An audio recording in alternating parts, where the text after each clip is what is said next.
Hey guys, Kyle the Death Knight Anime here, bringing you my review for Black Clover episode 18, and this was an okay episode this week. It wasn't.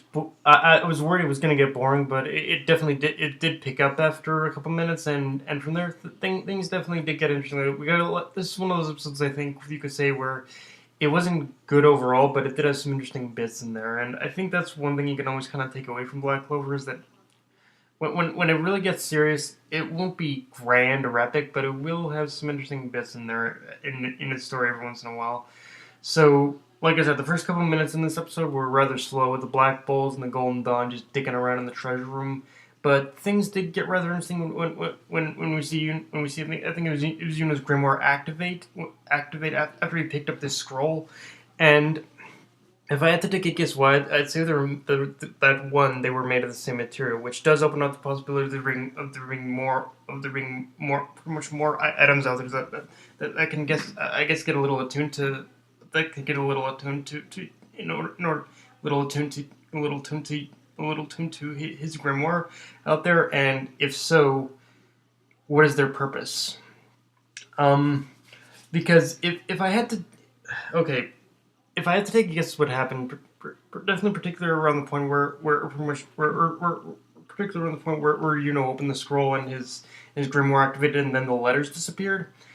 I think what happened is that was a spell scroll, and what it and you just pretty much learned a new spell, which actually opens up the possibility of there being more items like that out there, and the possibility of every time finds definitely at least one of those scrolls or an item like that he could probably learn a new spell as well. So there is possibilities of Yuno's grimoire getting even stronger than it is now.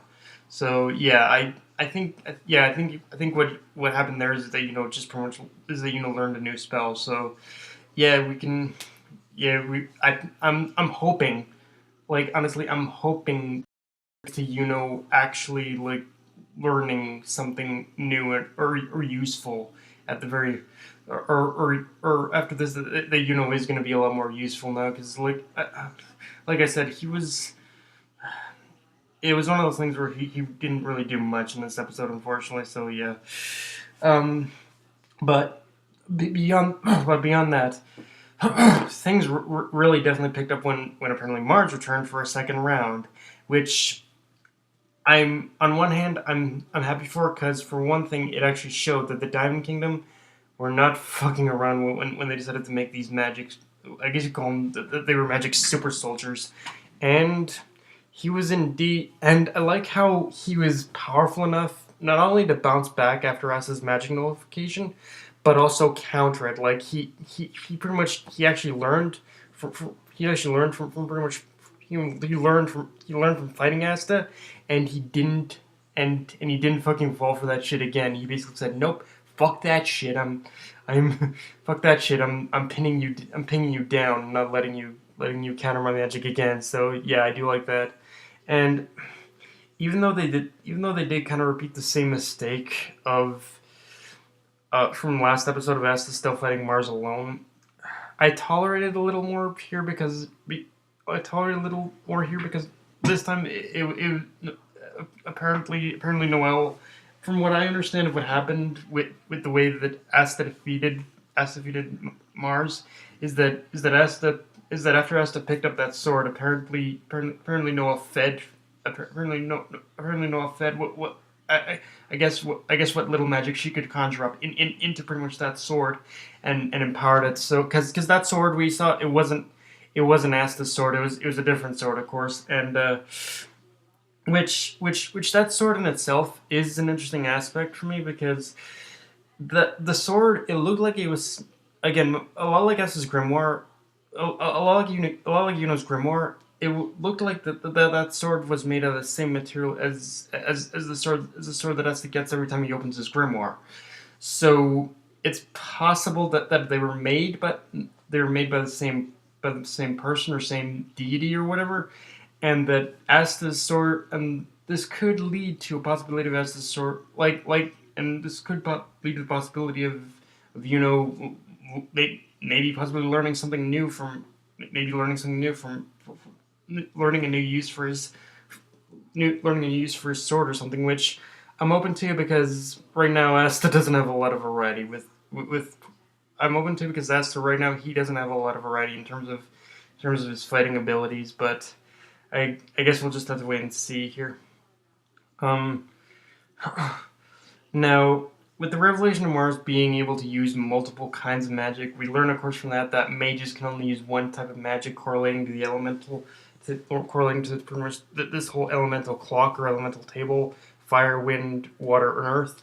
And I'm not gonna lie, I'm not gonna get into a debate about whether it's ripping off Naruto, because the whole elemental guideline is something you could use for anything. Honestly, it doesn't just mean it's strictly for Naruto. But I will say, for me, the whole element, bringing the five elements into this, it seemed a little bit pointless. Only because we've already seen several different kinds of magic that already end up getting already end up end up end up end up end up kind of end up kind of straying from end up straying away from any of the five elements. Like we got plant magic, we got all this different kinds of magic. So yeah, the whole elemental table thing just seemed a little pointless to me. I'm not sure why they decided to bring that in there. I I wanna assume it is. Unfortunately, it may be like Naruto, where they combine different kinds of magic. I don't know, but yeah, the whole elemental table thing seemed a little odd to me, and didn't feel needed, honestly, in this case.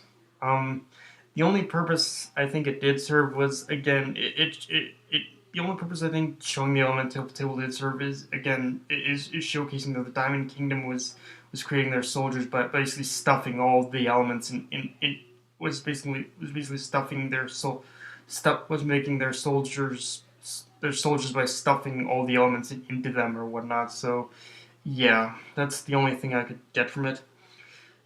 Also, Asta got more or less impaled at the end of this episode, and of course we know he's still alive. He's the main character. He's the main character. He's inevitably going to survive this, but it was cool to see that Asta didn't get off. Didn't even get off. Didn't get off easily from defeating Mars, and he actually did get. He actually did get. He actually did get injured and probably mortally so from the looks of it. Like he's not gonna die, of course, but he did get really injured. He got impaled in the chest. So yeah, I guess that was Mars's way of saying a final fuck you to Asta. So which fair enough, but yeah, it was. I'm glad that at least he didn't get off. No, I'm glad to see that that no one here didn't get off without some kind of scratch on them. So yeah, guys, that's my review. If you enjoyed the video, like, comment, subscribe, follow me on Twitter and Facebook. That's Night of Anime.